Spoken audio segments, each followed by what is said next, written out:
There's a big shift happening in the world of work, and I don't want you to get left behind. If you plan on earning through a 9 to 5 or traditional corporate roles, this matters for you because we're currently in a portfolio economy now. I know everyone is still kind of stuck on, oh, AI is going to take our jobs, but really it's thinking through what jobs are going to be available. And it's really folks who have a portfolio mindset. And you don't need to be an influencer. I know we talk a lot about posting and doing this and doing that, and there's value in visibility, but there are different types of visibility, and you don't have to be an influencer.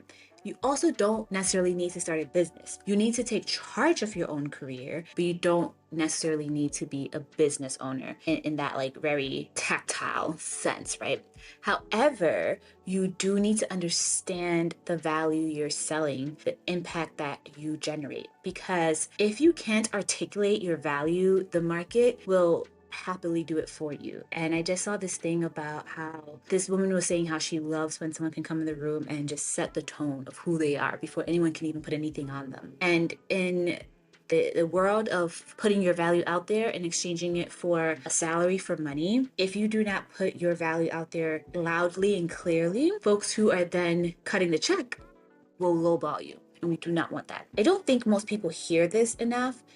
And it's really about your background. What I hear from my clients a lot is, oh, I'm multi-passionate. I am doing all this random things. I don't know where to go next. No one understands me. And my response to that is always, you are untranslated. Because ultimately, moving and pivoting from job to job, having a portfolio career is all about translating the skills to meet where you're going. So if you understand where you're going, then it becomes a matter of, okay, cool. How do I speak the language to whoever I'm selling my value to? And once that's understood, then that whole idea of being doesn't really have hold anymore. Or the idea of assuming that the answer to being stuck is more education, another degree, another certification doesn't really hold anymore, because there's an understanding that, hey, actually, I have what it takes. I already have the experience of what it takes, but what I need now is to translate it. So what happens that folks collect a lot of credentials, folks read, listen to podcasts, this like endless loop of learning. It's like an emotional support blanket. And the idea is that, hey, if I have all of this equipping me, I will be super hireable. I can't be fired. I can't be laid off. And that is not necessarily true. The only thing that's true is if you have that skill set of quickly adapting and moving and showcasing your portfolio career.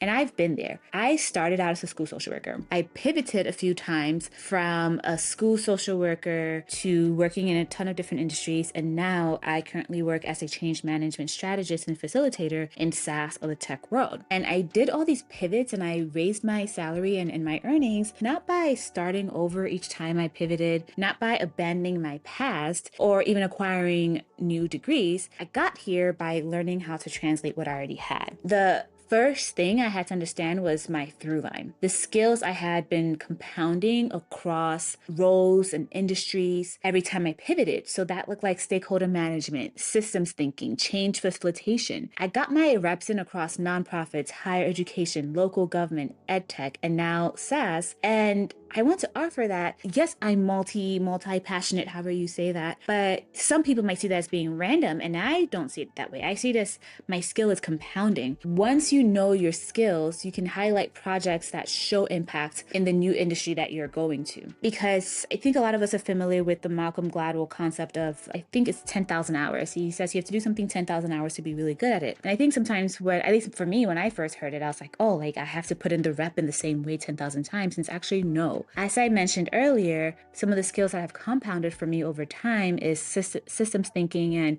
stakeholder management. And my 10,000 hours came through all the different pivots I did. So now I can tell you how I've been able to manage stakeholders in nonprofits, higher ed, local government, SaaS, ed tech, all of these. And that is a better skill set than if I can only say I only know how to manage people in this one specific small. And because I understood that, when I start talking to a new company, new client, new industry, I'm able to understand what they want and how they operate very quickly. And then I'm able to share the correct project in the right way to them. You can pivot through projects. What matters is how you choose them, the products that you choose. Projects that work usually have a clear market signal. They have real hiring relevance, which essentially means you can make a direct connection to real problems in the economy, in the economy, yes, but in the business. And when you have that idea of that real problem that the business has, you also do a quick follow with how you are equipped to solve it. How do we know you're equipped to solve it? Because of these projects that I just did. And maybe when you did those projects, you did it in a different setting, but because you now understand where you're going and your skill sets, you can adapt that and change and move on. I just got off a call with one of my clients and we were doing something totally different, but I'd mentioned how I hadn't done this thing before, but I had done something similar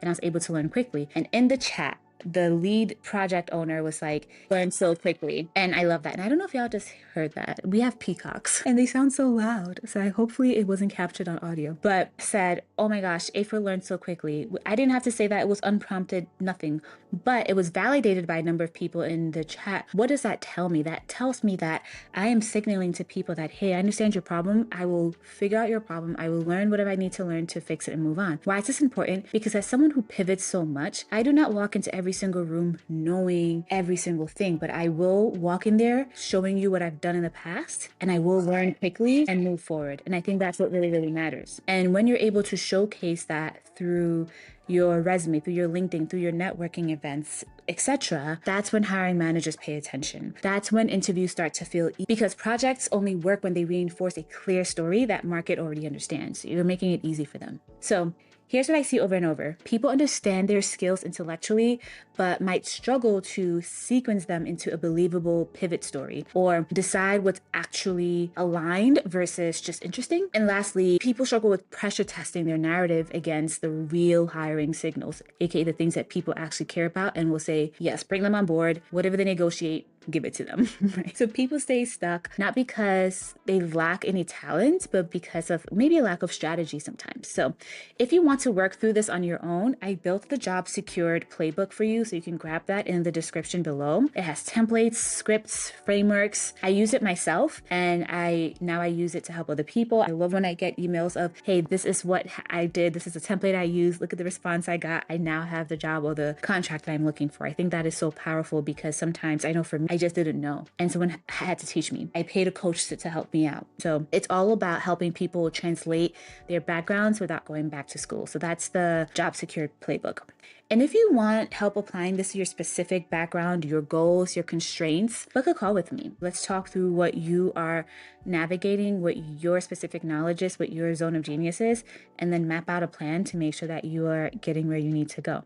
And through having a conversation, we're able to pressure test it as well. And we're able to turn your experience into something that the market actually recognizes, because your backgrounds already have so much value. I'm really excited for you all. I know this journey was not always easy for me, but over time, people have helped me, people have supported me, and I've been able to succeed through all my pivots. And I'm really rooting for you, and I'm cheering you on. So please let me know where you are in your journey, what you need help with. I am here every single day. My background is in workforce development. It's in supporting people get jobs. Now, yes, I'm a change management strategist. A lot of my work is still getting people from point A to point B. Another client of mine, actually, during the end of the year, you do all these superlatives. The superlative I got was, A4 turns confusion into aha moments and clarity. I live for that. So subscribe to get more of these videos. Drop your questions in the chat or email me, and I might do a whole video of it, or I'll just respond to your email personally, depending on the spectrum of what you're navigating with. The playbook has all the templates and things for you, but if you want to have a conversation and a thought partner, please book a session. I look forward to seeing you in tomorrow's episode, but also in my inbox. All right, have a wonderful day.